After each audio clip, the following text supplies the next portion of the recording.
नमस्कार, मैं शंभू कुमार सिंह और आप देख रहे हैं नेशनल दस्तक। क्या मेरी आवाज़ मिल रही है आप लोगों को? जो भी लोग हमसे जुड़े वो कमेंट करके ज़रूर बताएं। कुछ बड़ी खबरों के साथ आपके सामने प्रकट हुआ हूँ। कल मंडल जयंती है 25 अगस्त, एक ऐतिहासिक दिन है और उसी को आगे बढ़ाते हुए जाति जनगणना, जिसको SC ST OBC माइनॉरिटी की जो गिनती है, जो 90% इस देश की आबादी, उसकी मांग तेज हो रही है। लेकिन शुरुआत करेंगे सबसे पहले महाराष्ट्र से, उसके बाद आएंगे कि आज क्या क्या बिकने जा रहा है। और आज मेरे और राहुल गांधी के बीच एक हॉट कन्वर्सेशन हुई और सोचिए कम से कम 100 पत्रकार, जिसमें मैक्सिमम जनरल कैटेगरी के हैं और खासकर टीवी और अखबार के पत्रकार थे, उनके साथ क्या हुआ वो आप नेशनल दस्तक पर वीडियो भी देख सकते हैं। और सोचिए कि एक बहुजन पत्रकार से कितनी प्रॉब्लम है इनको, ये भी बताऊंगा और क्या क्या बिका वो भी बताऊंगा। लेकिन सबसे पहले बात आज करना चाह रहा हूं महाराष्ट्र की। महाराष्ट्र में नारायण राणे को पुलिस ने गिरफ्तार किया। नारायण राणे ने उद्धव ठाकरे जो मुख्यमंत्री हैं, इनका भाई था, पहले कट्टर हिंदुत्व पार्टी है वो भी बाला साहब ठाकरे की, उसके CM जो उद्धव ठाकरे हैं उसको थप्पड़ मारने की नारायण राणे ने बात कही थी और उनको जेल में डाल दिया गया। इस पर देवेंद्र फडणवीस का बयान आता है कि सैया भय कोतवाल तो डर काहे का। सोचिए आप, पश्चिम बंगाल में बीजेपी कार्यकर्ताओं की पिटाई हुई, महाराष्ट्र में एक कॉरपोरेटर को मैं दिखाऊंगा वीडियो, आप दंग रह जाएंगे कैसे शिवसेना वाले दौड़ा के मार रहे हैं। लेकिन आप लोगों को लग रहा हो कि मैं ये खबरें क्यों बता रहा हूं, इसकी बताने की वजह है कि किस तरह से जिन राज्यों में ये रास्ता किसने दिखाया है। ये रास्ता दिखाया है बीजेपी ने। ये रास्ता दिखाया है बीजेपी ने कि किस तरह से बीजेपी शासित राज्यों में पिछड़ों को, दलितों को, मुसलमानों को जेल में डाल दिया जाता है, मारा पीटा जाता है एक पोस्ट लिखने पर। ये वीडियो देखिए, मैं आपको बताऊंगा, बहुत ज़रूरी है ये वीडियो, तब आपको लगेगा कि किस तरह के हालात हैं इस देश में। ये वीडियो देखिए, ये महाराष्ट्र का वीडियो है। बीजेपी के कॉरपोरेटर को शिवसेना के जो लोग हैं वो पिटाई कर रहे हैं, ये बिल्कुल गलत है। लेकिन यही तो ये तमाम जो इनके संगठन हैं, वो कहीं मुस्लिम्स को, कहीं दलित को, कहीं पिछड़े को, और उसमें पुलिस मुख दर्शक होती है। और वही चीज़ अब महाराष्ट्र में हो रही है। मैं ये भी दिखाऊंगा आपको कि नारायण राणे को किस तरह से केंद्रीय मंत्री हैं उनको पुलिस उठा के ले गई। तो देवेंद्र फडणवीस कहते हैं कि सैया भय कोतवाल तो डर काहे का, पुलिस का बेजा इस्तेमाल हो रहा है। तो देवेंद्र फडणवीस जी एक बात बताइए कि जब आप भी जिस राज्य में विपक्ष में है, चाहे वो पश्चिम बंगाल हो, चाहे वो आपको बता दें कि महाराष्ट्र हो, तो क्या आप भी यही काम करते हैं ना उन राज्यों में? लेकिन एक भी SC ST OBC मुख्यमंत्री का नाम बताइए, चाहे तेजस्वी यादव हो, लालू यादव हो, अखिलेश यादव हो, मायावती हो, हेमंत सोरेन हो, कि किसी ने गुंडागर्दी की हो, उस पर कार्रवाई नहीं हो और किसी के खिलाफ कानून से ऊपर उठ के कार्रवाई की गई हो। जबकि मायावती हो, अखिलेश यादव हो, लालू यादव हो, इन सब के खिलाफ CBI का दुरुपयोग हुआ है, चाहे कांग्रेस की सरकार रही हो, चाहे बीजेपी की सरकार रही हो। एक और वीडियो दिखा रहा हूं, नारायण राणे खाना खा रहे थे और उनको पुलिस ने उठा लिया। तो सोचिए सत्ता में कितनी ताकत होती है। और कल्पना कीजिए कि ममता बनर्जी जो सवर्ण है, उद्धव ठाकरे वो भी सवर्ण है, वो लोग इनके साथ जब इस तरह की चीजें कर रहे हैं तो इनको बुरा लग रहा है। ये देखिए, एक और वीडियो दिखा रहा हूं, ये पुलिस ने केंद्रीय मंत्री के साथ किया है क्योंकि वो वहां बीजेपी की सरकार नहीं है। देखिए,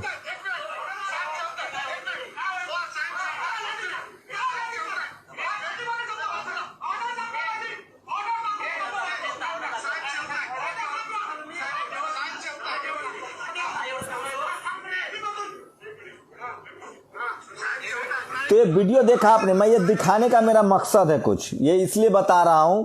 और एक लाइन भी पोस्ट पढ़ के बताऊंगा जो कि लिखा है इसको शीतल P सिंह ने, और बहुत मारक लाइन उन्होंने लिखा और इसको आपको जानना चाहिए। देखिए, उल्हासनगर महाराष्ट्र, बीजेपी के कॉरपोरेटर को शिवसेना के बाहुबली दिन दहाड़े सड़क पर पीट रहे हैं, उनके बरबोले केंद्रीय सरकार के मंत्री को गिरफ्तार किया गया। बंगाल में बीजेपी कार्यकर्ताओं पर चुनाव बाद पर अनगिनत हमले होने के आरोप हैं।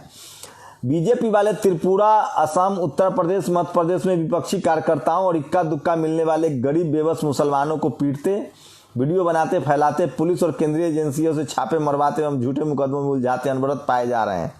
सरकार समर्थित नोएडा के टीवी चैनलों का गिरोह देश को गृहयुद्ध में धकेलता मिलता है। कोई साधु साध्वियों को दंगाई वीडियो बनाकर कुछ भी बोलने की खुली छूट है। ये हमारे देश का ताजा हाल है जो अफगानिस्तान पर बेहाल है। आप सोचिए कि पुलिसिया तंत्र बनाया जा रहा है, और मुझे फक्र है कि एक भी SC ST OBC माइनॉरिटी के जो मुख्यमंत्री हैं वो इस तरह की चीजें नहीं करते हैं।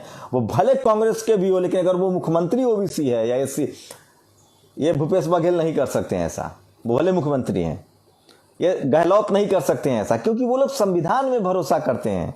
इस देश का SC ST OBC माइनॉरिटी के जो लोग हैं, वो सिख समाज से हो, मुस्लिम समाज से हो, क्रिश्चियन समाज से हो, ये सब न्यायप्रिय लोग हैं। SC ST OBC माइनॉरिटी के जो लोग हैं, ये कौन लोग हैं जो सरकार आने पर पुलिस का दमन करे। सोचिए, यूपी में तो घर ढहा दिया जाता है, कोई कार्रवाई भी नहीं, कोर्ट तक का वेट नहीं करते हैं, बैनर पोस्टर लगा दिया जाता है, घर ढहा दिया जाता है। आपके खबर से सहमत नहीं होंगे, आप पर जेल में डाल देंगे, नून रोटी की खबर दिखाएंगे, जेल में डाल देंगे। तो बीजेपी ने बहुत खतरनाक पेड़ लगा दिया है, बीज बो दिया है। जहां भी विपक्षी सत्ता में आएगा, बीजेपी के कार्यकर्ताओं को इसके लिए तैयार रहना चाहिए। और क्या आप इसके लिए तैयार हैं? आप सोचिए, नारायण राणे को जेल में डाल दिया गया, आपके कॉर्पोरेटर की पिटाई हो रही है, आप भी तो यही करते हैं। तो संविधान की धज्जियां उड़ाई जा रही है और कुछ नहीं। और इसमें मीडिया की सबसे बड़ी भूमिका है, टीवी और अखबार का, जो इस देश में न्यायप्रिय खबरों को नहीं बताता है। मैं आज की घटना बता रहा हूं। एक प्रेस कॉन्फ्रेंस हुई, बीजेपी ने प्रेस कॉन्फ्रेंस की कि कैसे वो 6 लाख करोड़ रुपए रेवेन्यू अर्जित करेंगे। ट्रेन बेच रहे हैं, लीज पर दे रहे हैं, 40 साल, 50 साल, 100 साल के लिए, हाईवे दे रहे हैं, एयरपोर्ट दे रहे हैं, क्रिकेट स्टेडियम तक दे रहे हैं। इसको लेकर राहुल गांधी की एक प्रेस कॉन्फ्रेंस थी, मैं भी वहां गया। राहुल गांधी ने अपने प्रेस कॉन्फ्रेंस में कहा कि मैं 2 सवाल पूछने वाला था कि राहुल जी, आपकी पार्टी भी निजीकरण करती है। लेकिन राहुल ने प्रेस कॉन्फ्रेंस में ही कह दिया कि मैं निजीकरण के पक्ष में हूं, लेकिन स्ट्रैटेजिक जो ऐसी संपत्तियां जो बहुत जरूरी है देश के लिए, जैसे ट्रांसपोर्ट है, सड़क है, बिजली है, इन सब का निजीकरण करने के पक्ष में नहीं हो। तो सवाल चला गया। मेरे पास सवाल था, राहुल ने कहा कि इससे रिजर्वेशन पर भी इफेक्ट होता है। उसके बाद मैंने कई चैनल्स देखे, कहीं कोई राहुल गांधी की पीसी चल नहीं रही थी, जबकि 150 कैमरे लगे होते हैं। मैंने राहुल से पूछा, राहुल आप कह रहे थे कि प्राइवेट कंपनियां बेचे जाने से आरक्षण पर प्रभावित होगा, लेकिन ये खबर तो चैनल कोई दिखा नहीं रहा, अखबार छाप नहीं रहा है, तो क्या आपके पास कोई दूसरा मैटर है जो SC ST OBC माइनॉरिटी को जागरूक करेंगे? भाई साहब, राहुल ने मुझे कहा कि आप उसको, राहुल गांधी को लगा होगा कि मैं किसी टेलीविजन चैनल का पत्रकार हूं, तो राहुल गांधी ने मुझे कहा कि आप ही बता रहे हैं कि हमको लाइव नहीं दिखाया जा रहा है। उनको नहीं पता है मैं सोशल मीडिया चलाता हूं और मैं कितना क्रिटिक्स हूं टीवी अखबार के जातिवाद की वजह से। उसके बाद राहुल मेरे ऊपर सारा 150 पत्रकार हंसने लगे। अब वो कौन पत्रकार है आपको पता है। उसके बाद राहुल गांधी ने आरक्षण पर कहा कि मैंने चिदम्बरम साहब को बोला है एक कमेटी बनाई जाए और आरक्षण पर क्या इंपैक्ट होगा उसका अध्ययन किया जाए। मैं सब जानता हूं, लेकिन सोचिए आपके लोगों की सहमति कितनी नहीं है। और सोचिए किस तरह से कंपनियां बेची जा रही है, रेलवे, ट्रैक और सब कुछ। आरक्षण की धज्जियां उड़ रही है और जातिगत जनगणना नहीं हो रहा है। मैं कास्ट सेंसस पर भी सवाल पूछने वाला था, लेकिन मैं जानता हूं कि पिछली सरकार में कास्ट सेंसस हुआ था 2011 में, और गोपीनाथ मुंडे बीजेपी के नेता थे, उन्होंने मांग की थी, लेकिन ये सरकार उसके आंकड़े नहीं जारी कर रही है। और अब फिर 10 साल बाद कास्ट सेंसस जनगणना होना है। हर 10 साल बाद जनगणना होता है। 1931 में जनगणना हुई थी। पता तो चले कौन किसका माल खा के बैठा। कल मंडल जयंती की बधाई दे रहा हूं आप लोगों को। और मंडल साहब नहीं होते तो आज लाखों करोड़ों ओबीसी के लोग इतने स्कूल कॉलेज में नहीं पहुंचते। और सोचिए कि SC ST OBC माइनॉरिटी के लोग आज भी इस देश में 2म दर्जे के नागरिक हैं। आप bureaucracy, judiciary, media, business, collegium system से जज नहीं बन पाते हैं। आप सिर्फ मजदूर हैं, लाचार हैं, बेबस हैं।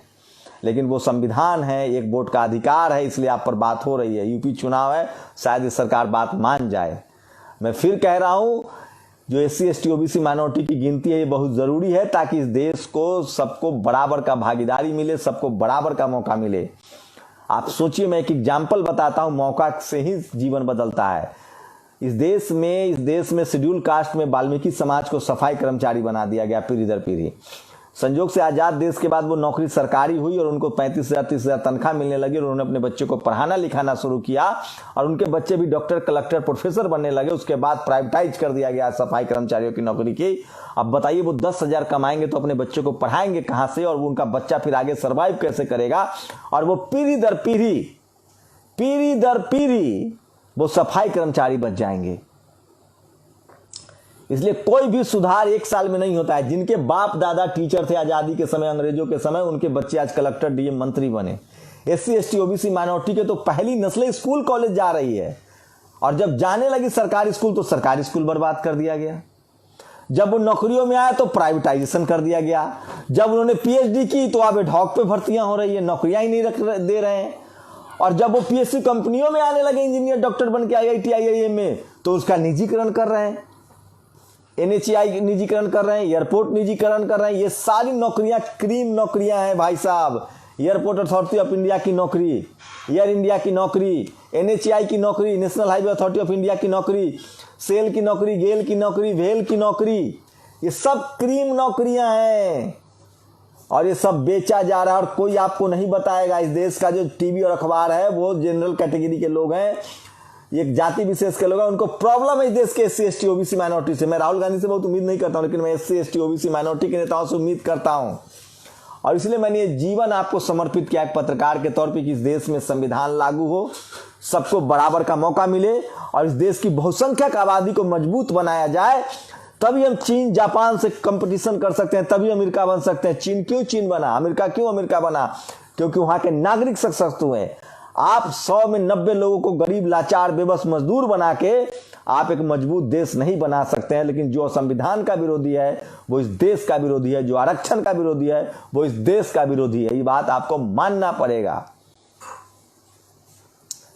तो सोचिए कि किस स्तर पे लड़ाई है। आप पत्रकार नहीं है, आप ब्यूरोक्रेसी में नहीं, आपके पास टीवी अखबार नहीं, आपकी फिल्में नहीं बनती है। सब तरह से 5 से 7% लोगों ने इस देश में कब्जा कर रखा है, और वो भी जातिवाद के दम पर, भाई भतीजावाद के दम पर, कॉलेजियम सिस्टम के दम पर। आप मेरिट की बात करते हैं तो कल मंडल साहब की जयंती मनाइए, घर घर में इस बात को लड़ाई के पहुंचाइए। और आरक्षण बराबरी का सवाल है, कोई भीख नहीं है, उसको लेकर शर्मिंदा मत होइए। अब तो वो भी नहीं रहा। एक गुजारिश जरूर है आप लोगों से कि किसी कीमत पर अपने बच्चा को पढ़ाइए लिखाइए, तब जाके आपको अधिकार मिलेगा। और एक और वीडियो बनाता हूं, सूरज मंडल साहब है, दिल्ली यूनिवर्सिटी में प्रोफेसर हैं, मंडल कमीशन की लड़ाई को आगे बढ़ा रहे हैं। वो बीपी मंडल साहब की जयंती की अग्रिम बधाई दे रहे हैं। ये देखिए, ये वीडियो देख लीजिए, ये देखिए।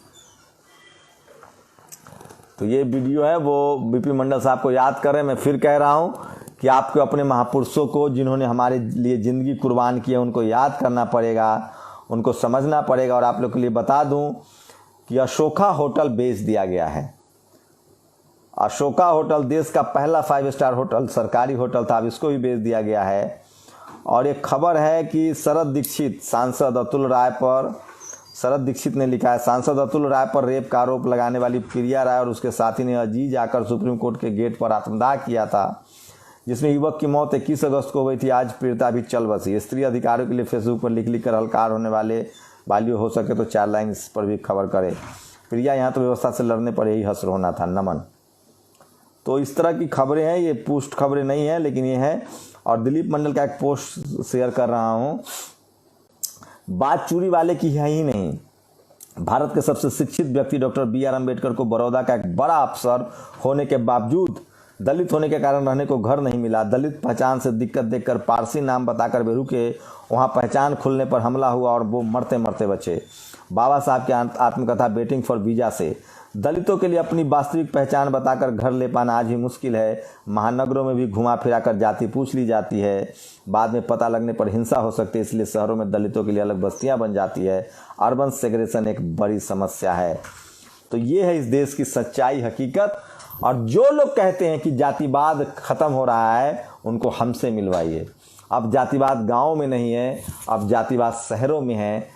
पावर सेंटर्स पर है, IAS, PCS, doctor, engineer, college, university, media, judiciary, business, जहाँ से ताकत मिलती है, जहाँ से कंट्रोल होता है, वहाँ पर जातिवाद है।